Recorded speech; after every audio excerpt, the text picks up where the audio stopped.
दक्षिण आशियाई देशांमध्ये सुरू असणाऱ्या युद्धजन्य परिस्थितीमुळे त्याचा परिणाम आता भारतात दिसायला सुरुवात झाली आहे. पंतप्रधान नरेंद्र मोदी यांनी देशवासियांना संबोधून एक आवाहन केलं होतं. यामध्ये पंतप्रधानांनी म्हटलं होतं की जे सार्वजनिक वाहतूक व्यवस्था आहे त्याचा वापर करा आणि पेट्रोल डिझेलसारख्या इंधनाचा वापर जो आहे तो कमी करा. आणि याच अनुषंगाने याचंच रिफ्लेक्शन म्हणून आता आपल्याला पाहायला मिळतं आहे की आज रात्री मध्यरात्रीपासून पेट्रोल आणि डिझेलच्या किमतीमध्ये साधारण 3 रुपयांची जी वाढ आहे ती झाल्याचं आपल्याला पाहायला मिळतं आहे. या ठिकाणी ही जी दरवाढ झाली आहे ती एप्रिल 2022 नंतरची सर्वाधिक दरवाढ जी आहे ती झाल्याचं आपल्याला पाहायला मिळतं आहे. आणि या निमित्ताने जो काय आहे तो महागाईचा भडका कशा स्वरूपात उडतोय याचं हे आपल्याला प्रत्यक्षिकच जरूर पाहायला मिळते. आणि याच अनुषंगाने आपल्यासोबत आपण काही नागरिकांशी संवाद साधणार आहे. आपण त्यांच्याशी बोलणार आहात. काय सांगाल या ठिकाणी रात्री 3 रुपयांनी पेट्रोल महाग झालंय? ते आता हळूहळू वाढणारच आहे असं दिसतंय. पण म्हणजे पेट्रोल वाढणार हे ठीकच आहे म्हणजे आता त्या सगळ्या प्रॉब्लेममुळे. पण माझं म्हणणं आहे की ॲक्च्युली युद्ध थांबवण्यासाठी आणि जी काही आपल्याकडे तेल आयात होत नाही आहे त्यासाठी नक्की गव्हर्नमेंट काय करतंय हा प्रश्न खरा आहे. बाकी सगळ्या गोष्टी ठीकच आहेत, चालूच आहेत. म्हणजे पेट्रोलसोबत जीवनावश्यक अनेक वस्तू देखील महागल्या. प्रचंड महाग झालं आहे. आज सकाळी पेपरमध्ये आलं आहे की जवळपास मागच्या वर्षीपेक्षा 2-2.5% सगळंच वाढलं आहे. या सगळ्यांनी सर्वसामान्य माणसांनी जगायचं कसं हा प्रश्न प्रत्येकालाच पडलेला आहे. त्यात गव्हर्नमेंट काय करते असं मला तरी काही दिसत नाही. वरवर सगळं चाललं आहे नुसतं, पण ग्राउंड लेवलला काहीच त्याचं इम्प्लिमेंट होत नाही. आणि वास्तविक आता पेट्रोल टंचाई 1 महिन्यापूर्वीच झाली होती, पण आपल्याला ते आत्ता हळूहळू कळतंय. असा सगळा प्रॉब्लेम आहे.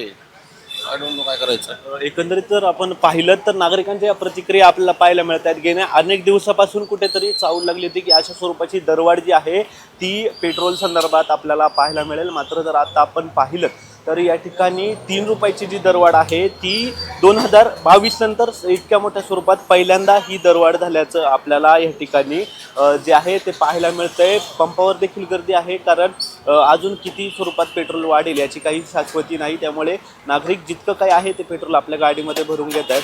आपण अजून देखील काही ग्राहक आहेत या ठिकाणी पंपावर आले, आपण त्यांच्याशी देखील बोलण्याचा प्रयत्न करूयात. काका, काय सांगाल की 3 रुपयाने पेट्रोल जे आहे त्याचे दर काल मध्यरात्रीपासून वाढले? हो, ठीक. नाही, काही नाही. आता जे आहे ते परिस्थितीला आपल्याला सामोरं गेलं पाहिजे. पण महागाई वाढतीये सतत. 3 रुपये 2022 नंतर सर्वाधिक पेट्रोलचे दर जे आहेत ते इतक्या 2 वर्षांनंतर आता वाढलेच पाहिजे. हो, नाही, हे अपेक्षित होतं. त्यात काय आपण ह्या आंतरराष्ट्रीय परिस्थितीवर सगळं अवलंबून आहे, आपल्याला माहितीच आहे.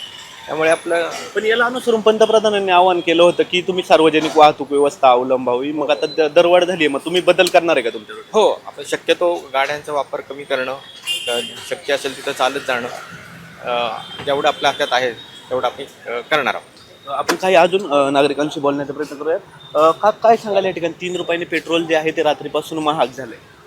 काय बोलणार त्याच्यावरती? वाढलंय म्हणल्यावर वाढून भरावंच लागणार ना. किती त्यांनी कमी करू का जास्त करू, पेट्रोल भरावं तर लागणारच नाही. पण इतक्या स्वरूपात महागाई जी वाढते, अन्य काही जीवनावश्यक गोष्टींच्या किमतीमध्ये देखील वाढ झाली. ते काय सरकारच असं आहे, ते वाढणार म्हणजे वाढवत राहणार. एकंदरीतच आपण जर पाहिलं तर संपूर्ण या परिस्थिती पाहता आत्ताची जी झालेली दरवाढ आहे त्याने नागरिक कुठेतरी समाधानी नाही आहेत. नागरिकांना जे आहे ते सरकारवर जो आहे तो रोष आपल्याला या ठिकाणी पाहायला मिळतं की सरकार आंतरराष्ट्रीय तेलाच्या किमती ज्या आहेत त्या देखील वाढल्या आहेत, मात्र सरकार भारतामध्ये देखील अशा स्वरूपाची दरवाढ करताना आपल्याला पाहायला मिळतं आहे. आणि नागरिक याच्यावर असंतुष्ट असल्याचं चित्र हे पाहायला मिळतं आहे. सध्या मी पुण्यातील एका पेट्रोल पंपावर उभा आहे आणि या ठिकाणी दैनंदिन जे लोक प्रवास करतात ते या ठिकाणी पेट्रोलसाठी रांगा लावत असतात. मात्र आता संपूर्ण या दरवाढीच्या पार्श्वभूमीवर या ठिकाणी जे काय आहे ते पेट्रोल साधारण 3 रुपयांनी महाग झाल्याचं आपल्याला पाहायला मिळतं आहे. कॅमेरामन रोहित वनकटेसह प्रथमेश तांबे, LS मराठी, पुणे.